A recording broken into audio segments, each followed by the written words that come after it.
आप देख रहे हैं मुनादी न्यूज़ चैनल और अभी हम बैठे हैं भाजपा के पूर्व प्रदेश अध्यक्ष विष्णुदेव साय के साथ और हम कई मुद्दों पर चर्चा करेंगे, इनसे जानेंगे कि जसपुर में जब आज तीनों सीट भाजपा की नहीं है तो किस तरह की चुनौतियां होंगी, किस तरह से भाजपा इससे फाइट करेगी, प्रदेश में भाजपा की सरकार कैसे बनेगी। हम कई सारे मुद्दों पर चर्चा करेंगे इनसे। तो चलते हैं सीधे। सर, अब भाजपा में काफ़ी ये बड़े-बड़े पदों पर रहे, विधायक रहे, सांसद रहे, प्रदेश अध्यक्ष 2-2 बार रहे। अभी फीलिंग आती है कि मतलब अभी हम जैसे अभी अब किसी पद में नहीं हैं, तो किस तरह की ज़िम्मेदारी है? देखिए, सबसे पहले तो आज जो विश्व की सबसे बड़ी पार्टी है, भारतीय जनता पार्टी, उसका मैं शुक्रगुजार हूँ। कहे कि गाँव के एक छोटे से किसान पुत्र को विभिन्न दायित्वों में काम करने का अवसर दिया और मैं समझता हूँ कि बहुत कम लोगों को ऐसा मुकाम हासिल होता है।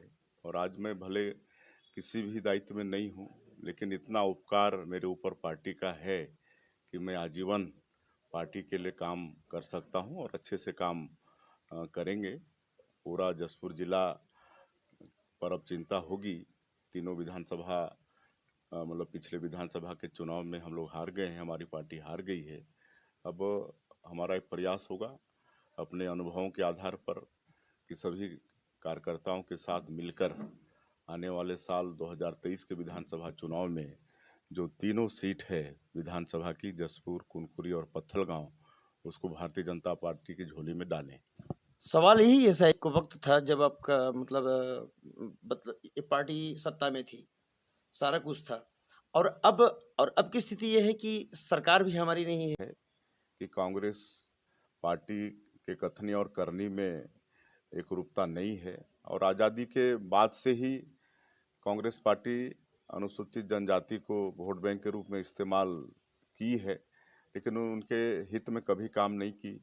जब श्रद्धेय अटल बिहारी वाजपेयी जी प्रधानमंत्री बने तो पहली बार भारत सरकार में आदिम जाति कल्याण मंत्रालय का गठन किए, अलग से बजट का प्रावधान किए, आयोग एसटी एससी आयोग को अलग अलग किए ताकि मतलब न्याय उनको ठीक से मिल सके।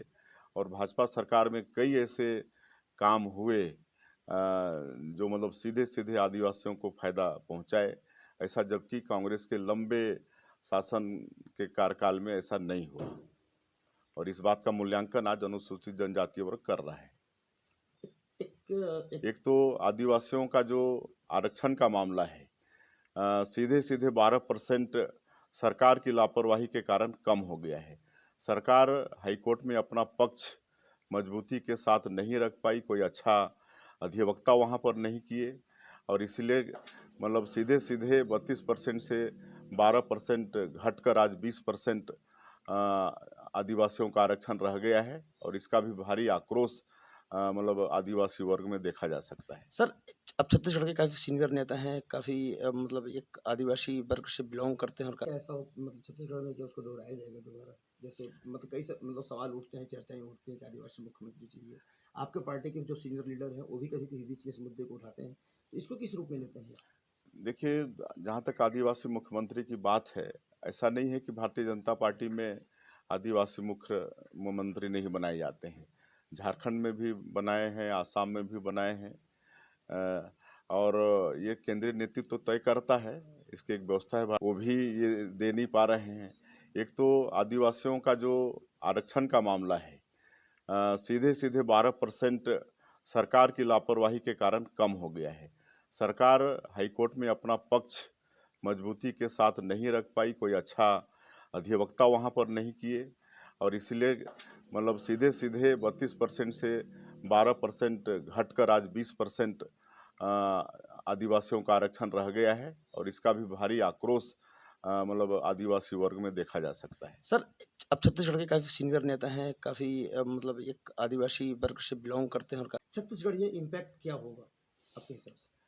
कुछ नहीं, ये नौटंकी के अलावा जनता इसको कुछ भी नहीं मान रही है और वास्तव में तो हित होना चाहिए ना। आज जो गांव गरीब किसान मजदूरों के हित में जो योजनाएं भारतीय जनता पार्टी की सरकार ने चलाई थी, वो सारा मतलब बंद पड़ा है। चाहे वो प्रधानमंत्री आवास योजना हो, चाहे बिजली बिल हाफ की बात इन्होंने कही थी, लेकिन आज पूरे क्षेत्र में इतना ज़्यादा बिजली बिल है कि 1-1 लाख रुपया तक लोगों का बिजली बिल है, जिसके लिए भी लोगों में भारी आक्रोश है। आज अनियमित कर्मचारी ठगे गए हैं। वो रायपुर में हड़ताल करने पर विवश हो रहे हैं। 2 साल का धान का बोनस हम लोग नहीं दिए थे, वो भी इनके जन घोषणा पत्र में देने की बात है।